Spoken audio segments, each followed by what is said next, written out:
everyone. Good evening, everyone. Welcome to the Kern Council of Governments Transportation Planning Policy Committee meeting. Tonight we have a public workshop on Lyft and the future of transportation, presented by Debs Schwimmer from Lyft. Debs?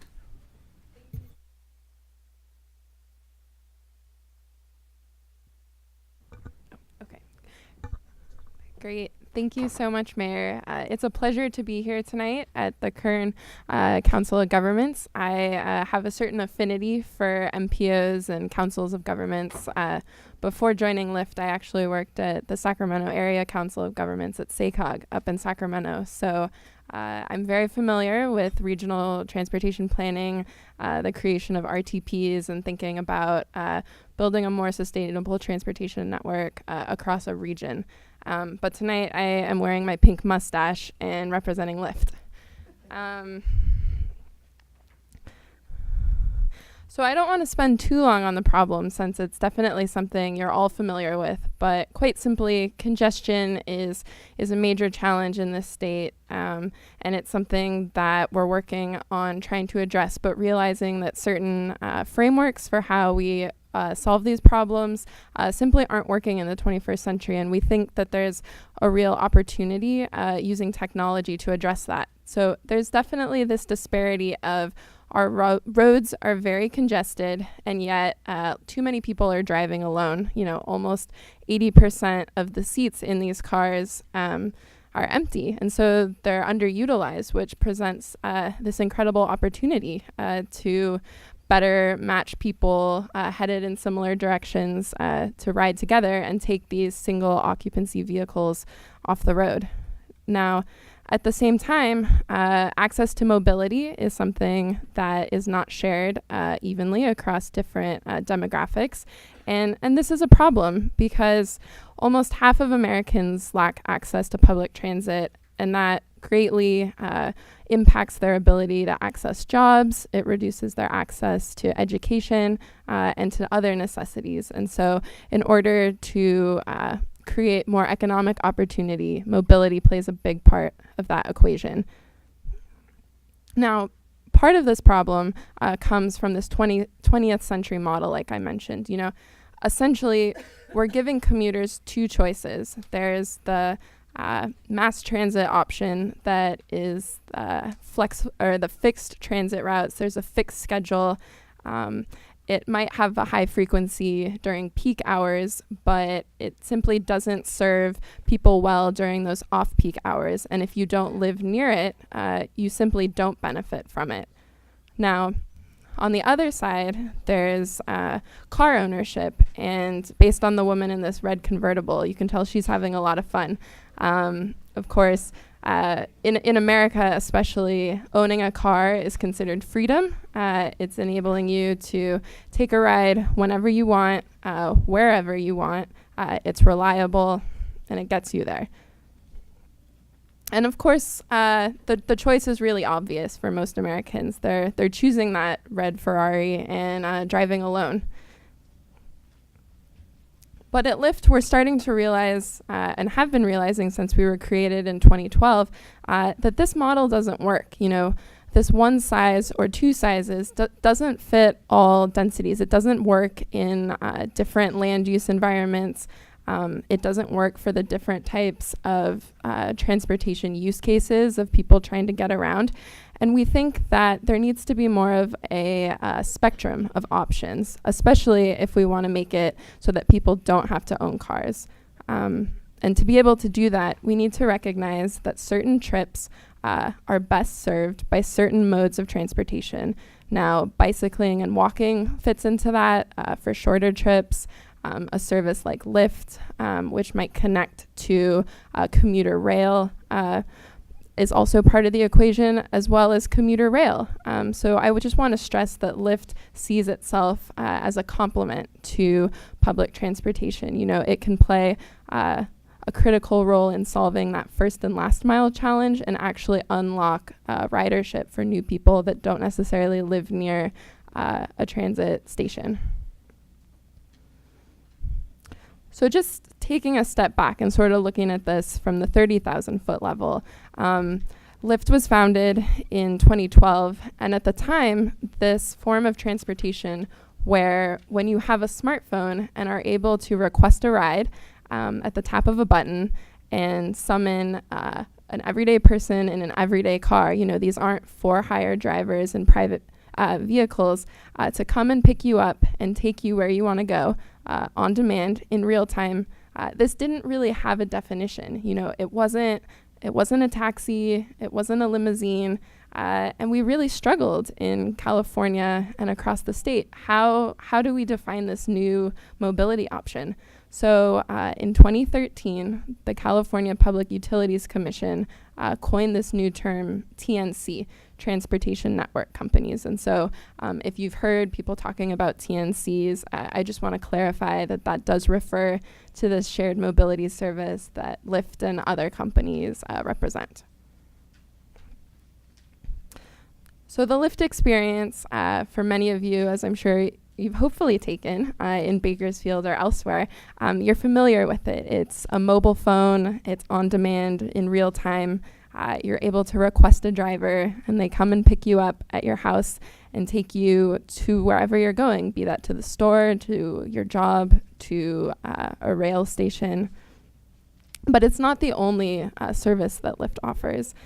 In some of our more dense and more established markets, we also offer a service called Lyft Line, which works in the same way that Lyft does. It still uses real-time technology to match you to a driver, but it's more focused on aggregation. And now, if you are headed to a certain destination and other people that are located close by to you are headed in a similar direction, using a series of algorithms, we're able to match those riders together. And for a discounted ride, you can effectively carpool and get dropped off at your respective end locations. And so I think this is the real opportunity area that we see at Lyft. This is really helping build that sustainable transportation network and take vehicles off the road. But this is only successful when you have a really dense market and you have built up a brand in the community where there's lots of drivers and passengers using the Lyft service. So we have this in places like San Francisco, in Seattle, in Philadelphia, in Washington, D.C. Maybe someday we'll see it in Bakersfield. And like I said, the Lyft service is in over 200 cities. Lyft Line operates in about 12 of our markets. And of course, we provide close to 7 million or over 7 million rides per month, which is really astounding and something we're very proud of. And some of these rides happen right here in Bakersfield. This is a photo of the launch of Lyft in Bakersfield in June 2014. And this is a map of our coverage area. Unfortunately, we don't yet serve the entire Kern County region, but we hope to continue expanding. If you're interested in learning how much it costs to take a Lyft in Bakersfield, I encourage you to check out our online trip cost calculator, and you can look at that if you go to our website, lyft.com/cities/Bakersfield. To learn more. And so while I've got you here, I think the real question in the room is around environmental impact and how is Lyft helping contribute to a more sustainable transportation network? What is Lyft's role in cutting VMT and reducing greenhouse gas emissions? And I would like to say that we serve those goals sort of in direct and indirect ways. In those direct ways, by bringing people that are headed to similar destinations that are close to each other, we're enabling carpooling and actually reducing the number of vehicles on the road. And many of our vehicles that our drivers use are electric or hybrid models. In the San Francisco market, for example, where I live, it's always a joke to guess what color Prius is going to show up at your doorstep. And in those more indirect benefits, Lyft is helping enable people to live a car-free or car-light lifestyle. They can feel comfortable not owning a car because they know that there's a suite of mobility options, from walking and biking and having transit, and then having a service like Lyft to help fill in those gaps. And that really, from a land use perspective, can unlock all sorts of opportunities that can redefine parking requirements for new developments and use that land for more productive uses like parks. For those of you that are interested, I highly recommend checking out the American Public Transit Association study that was recently conducted on shared mobility, looking at the complementarity between shared mobility services and public transit. And their survey has found that there is a positive relationship between these two services. Shared mobility, including bike share, car sharing, TNCs like Lyft, they do reduce car ownership. They do increase public transit use because it's being able to connect you to a service that you might not have had access to. It's addressing that first and last mile gap, and a whole host of other things. So I highly recommend checking out this survey. And specifically to Lyft, the Aptos survey was looking at shared mobility services in general, but we've also done our own research just on Lyft. We've found that 60% of passengers report driving less due to Lyft, and almost half are likely to avoid buying a car thanks to services like Lyft. And that has huge implications. I'd like to end this presentation sort of looking forward and thinking about how our transit agencies, planning departments, MPOs, COGs, how can we all work together? There's definitely an overlap in the problems that Lyft is trying to solve and the problems that this organization is focused on. And I just want to highlight a couple of different examples of how we're starting to work with these different organizations. I think just to put it in perspective, about a year ago, there was a lot of skepticism from planning organizations and transit agencies. There was a fear that Lyft was actually poaching riders and people were choosing Lyft over transit. But through these studies and better research and just the maturation of markets, we're finding that that's not the case, that they actually are working in tangent together.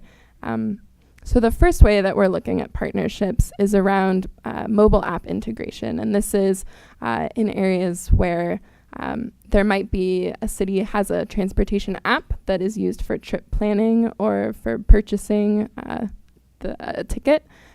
We're looking at how we can integrate the Lyft software into that app so you're able to have a seamless experience for passengers.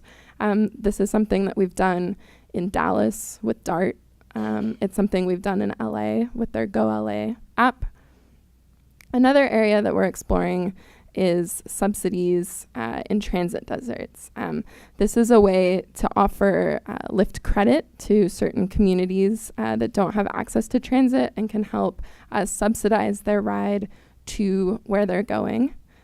This is something that we think has a lot of potential, but we also want to be sensitive to Title VI requirements and make sure that we're adhering to that. So it's something we're exploring and really excited about, but don't yet have something that's a model that we feel comfortable replicating elsewhere. But it's something that we've tested in the Bay Area with BART offering subsidized credit, as well as in Seattle with the Sound Transit.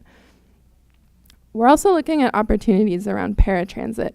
Now, this is a very expensive cost to administer for transit agencies, and we're finding anecdotally that many of the agencies that we talk to, about half of the population that relies on paratransit is actually, in fact, ambulatory. And what we think we can do is help provide service using the Lyft model as is to ambulatory passengers, which would then enable a transit agency to focus specifically on offering their wheelchair accessible vehicles to the clients that do need that. And this is something that really enhances the paratransit service to everyone. It's providing an on-demand service to folks that are able to use the Lyft platform, but it's also reducing that burden on the transit agency that's providing paratransit at large, which then translates into better ETAs for folks that need those wheelchair accessible vehicles. And finally, co-marketing is a huge opportunity. We're able to advertise to our passengers using Lyft to connect to commuter rail and regional rail. And we are able to have public transit agencies advertise to their riders that we are a complement to providing that first and last mile solution and actually help make it a more seamless experience for them. So those are just a few of the ways that Lyft is working with transit agencies. I'm happy to answer any questions. Thank you. Thank you very much, Debs. Anyone have any questions up here? Thank you very, very much. Appreciate your presentation. It's very interesting. It's a new form of transportation that folks like myself wouldn't have ever thought of, truthfully, at least at my age. So thank you very much. So we will take a slight recess until 6:30. Thank you so much.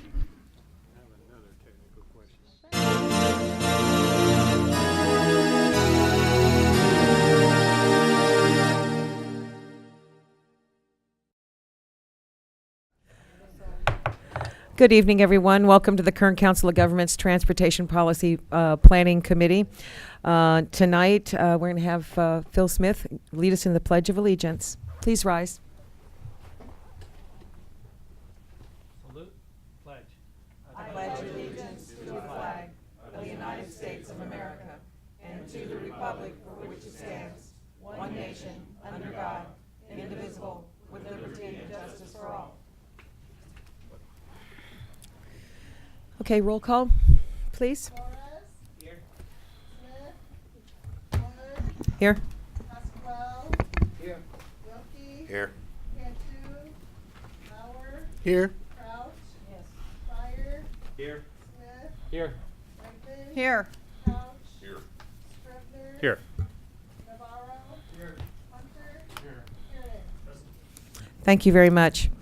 This portion of the meeting is reserved for persons to address the committee on any matter not on this agenda, but under the jurisdiction of the committee. Committee members may respond briefly to statements made or questions posed. They may ask a question for clarification, make a referral to staff for factual information, or request staff to report back to the committee at a later time. Speakers are limited to 2 minutes with the authority of the chair to extend the time limit as deemed appropriate for conducting the meeting. Please state your name and address for the record prior to making a presentation. I see no presentations. We'll move on to the consent agenda. All items on the consent agenda are considered to be routine and non-controversial by the Kern Council of Government staff and will be approved by one motion if no member of the committee or public wishes to comment or ask questions. If comment or discussion is desired by anyone, the item will be removed from the consent agenda and will be considered in the listed sequence with an opportunity for any member of the public to address the committee concerning the item before action is taken. Roll call vote will take care of these. Anyone have any questions on the consent agenda, public or this body? Oh, yes. Okay. In addition to what was originally printed, we have the two other items. You want me to read those items? Okay. Through S. Items A through S. Okay. Seeing none, I'll look for a motion to approve. I move. Second. Roll call, madam? Juarez. Yes. Wood. Yes. Pasquale. Yes. Wilkie. Yes. Lauer. Yes. Couch. Yes. Fire. Yes. Smith. Yes. Wigman. Yes. Couch. Yes. Scrivener. Aye. Navarro. Hunter. Thank you very much. Moving on to item 5, 2015 Federal Transportation Improvement Program, FTIP, draft amendment number 17. Ms. Pacheco.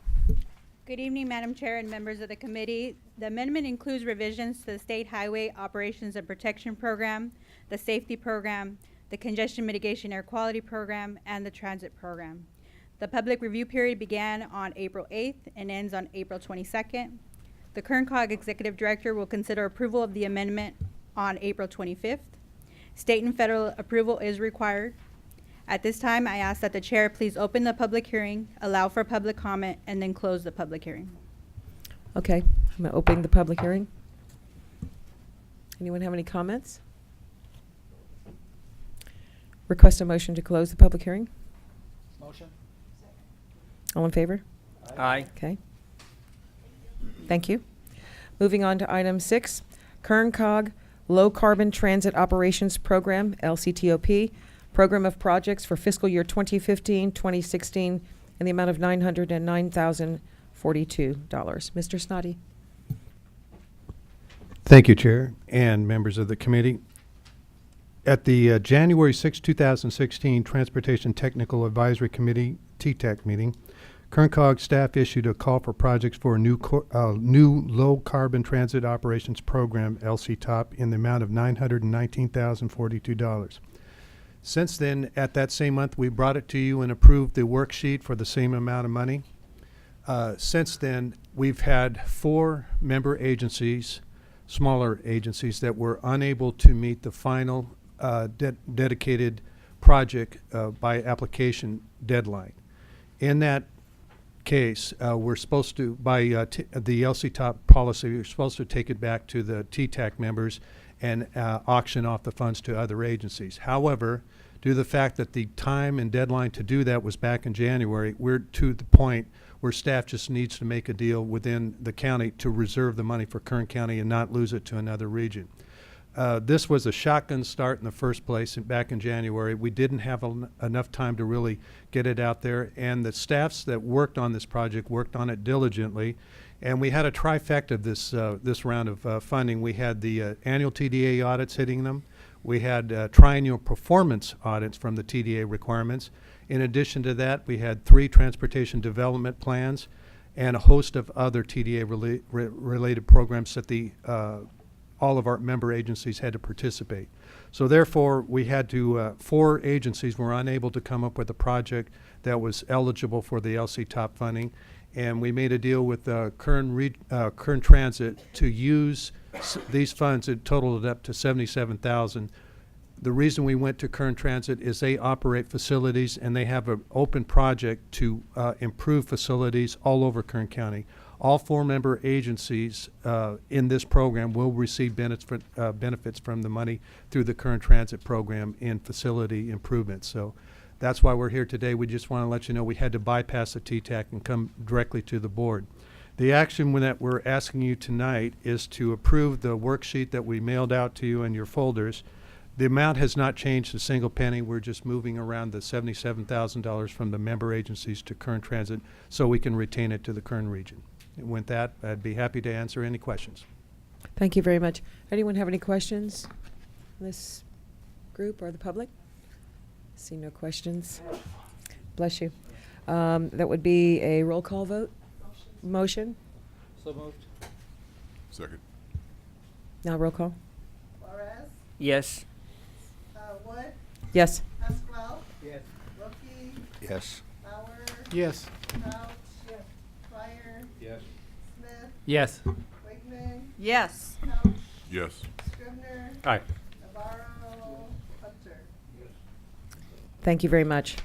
Now we're moving on to the Caltrans report, but before we do that, I want to welcome Mr. Hunter from Golden Empire Transit and then Michael Navarro for Caltrans. Thank you. Thank you. Everybody's so friendly here. I'm used to, I deal with Fresno, Madera, and Tulare, so it's nice to be here today. I think last time I was here about a year was about a year ago, so it's a pleasure being back. I have a brief update on a few projects. Lost Hills Lane replacement. Work scheduled for the upcoming weeks is the contractor is currently working on aggregate subbase placement, compaction, and grading. Expect some HMA paving and bond breakers anticipated for next week, and that will be followed by rebar and concrete replacement.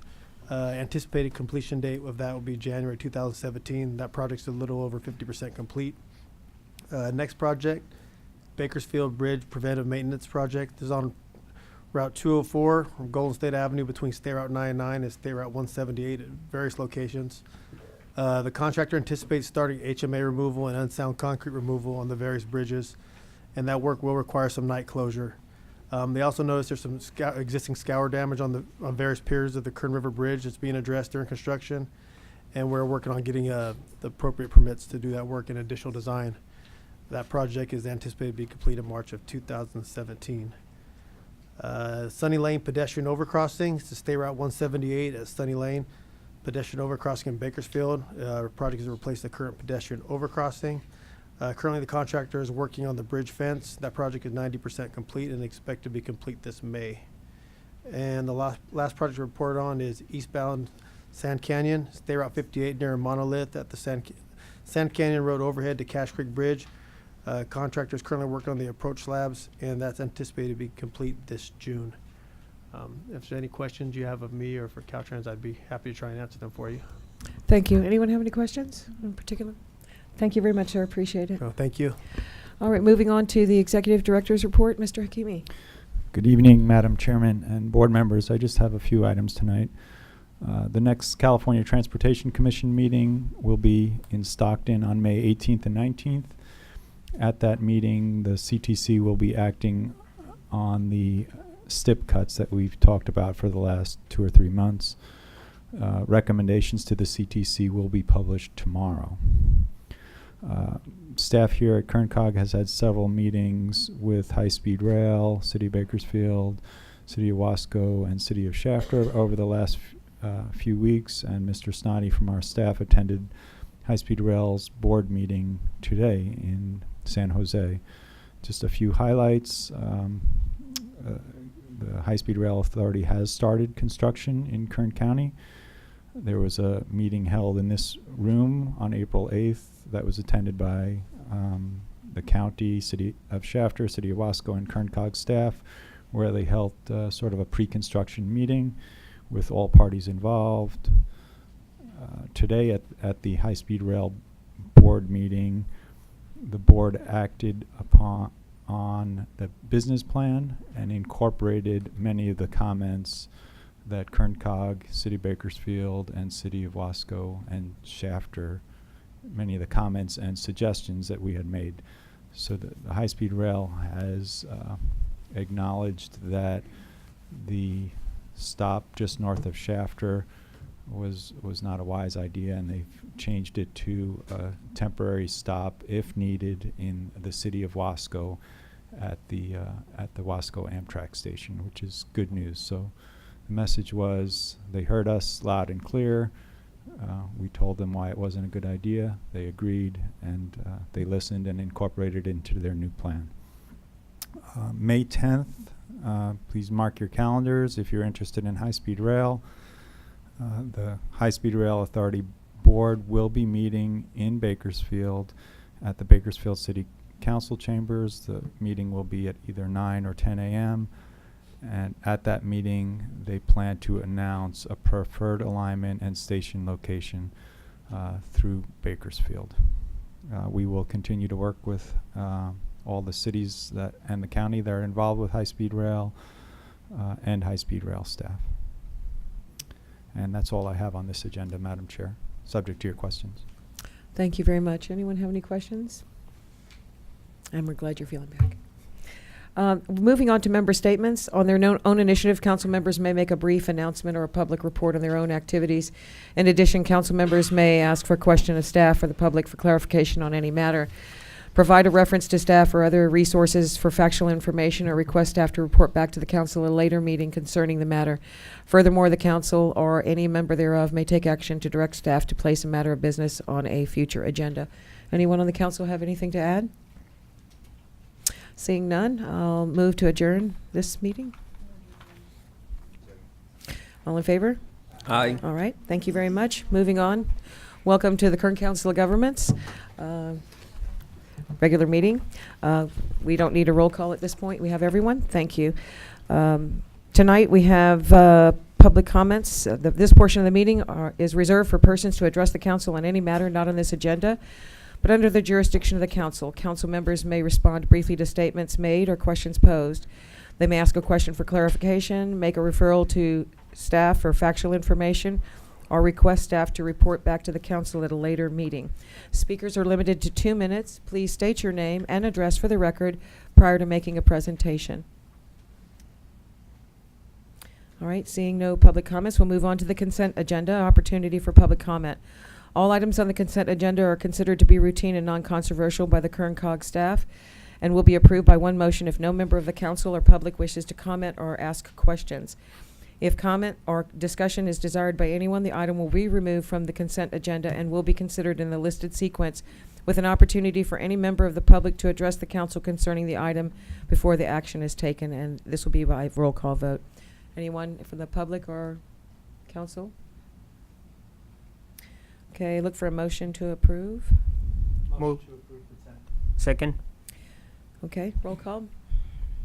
Juarez, Yes. Wood, Yes. Pascual, Yes. Lee, Yes. Mauer, Yes. Crouch, Pryor, Yes. Smith, Yes. Wakeman, Yes. Couch, Yes. Scrivener. Aye. Thank you very much. Moving on to item 4A, preliminary Kern Council of Governments fiscal year 2016-2017 financial plan. And that's going to be you, Mr. Phipps? Thank you, Madam Chairman.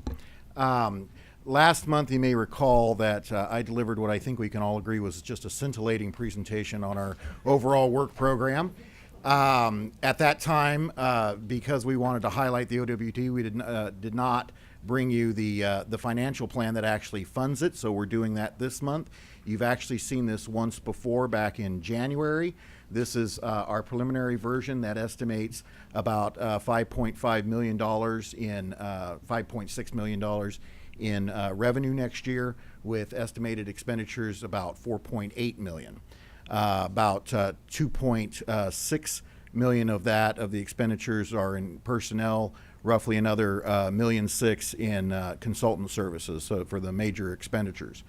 So what we're asking tonight is that you receive this budget. We will bring it back to you one more time next month along with the OWP, bring them back together, and have you vote on the entire package with a public hearing. And with that, I'd be happy to take any questions. Thank you very much. Are there any questions? Seeing none, I'll call for a voice vote to accept this report. Motion, yeah. Second. All in favor? Aye. Oppose? Abstain? Okay, moving on to item B of that. Fiscal year 2016-17 Kern Motorist Aid Authority preliminary financial plan. Again, Mr. Phipps. Thank you, Madam Chairman. Yes, so same issue here. We have two different budgets. We, as you know, we also your board functions as the Kern Motorist Aid Authority, operating the call box network, about 500 call boxes, as well as the 511 service, Kern 511 that we offer for traveler information, and most recently some litter pickup contracts that we've had with the City of Bakersfield and the Kern County Sheriff's Department. So tonight we're bringing you again a preliminary budget. This will also be brought back to you in May for final approval, estimating about $723,000 in revenue that comes from $1 on each registered vehicle in the county, and expenditures totaling about $1.1 million, with a net $457,000 operating deficit that is covered each year by reserves. So we don't have any concern at this time with the reserves, although those reserves are slowly diminishing over time. Thank you very much. Any questions from anyone? Okay, seeing none, I'll call for a motion to approve this report. Second. All in favor? Aye. Opposed? Abstain? Thank you very much. Thank you, sir. Thank you. Going to item 9, Executive Director's Report. Mr. Hakimi. Good evening again, Madam Chairwoman and board members. Just 4 quick items. On Monday, April 25th, KernCoG will be hosting the Kern County Association of Cities dinner at Wool Growers. If you're interested, tonight is probably the last time you can sign up. And please contact Lori. We have over 60 people attending, and we just found out today that there will be a city selection meeting just prior to the dinner. So 5:30 if you're involved with the city selection. On Friday, April 29th, KernCoG and Southern California Association of Governments will be meeting in Lebec at the Tejon Ranch headquarters. We'll meet there about 11 o'clock. We will carpool there. If you're interested, please let me or Lori know if you'd like to attend that meeting. April 30th, we will have a booth at the Cinco de Mayo celebration in Shafter. And please mark your calendars. We will not be meeting in June of this year. Subject to your questions, Madam Chair, that concludes my report for tonight. Thank you, sir. I have no questions. Anyone else have any questions? Okay, seeing none, we'll go to member statements. On their own initiative, council members may make a brief announcement or a brief report on their own activities. In addition, council members may ask a question of staff or public for clarification on any matter, provide a reference to staff or other resources for factual information, or request staff to report back to the council at a later meeting concerning any matter. Furthermore, the council or any member thereof may take action to direct staff to place a matter of business on a future agenda. Anyone up here on the council have any comments? All right then, I see no closed session, so I'm requesting a motion to adjourn. Second. All in favor? Aye. Opposed? All right, thank you very much.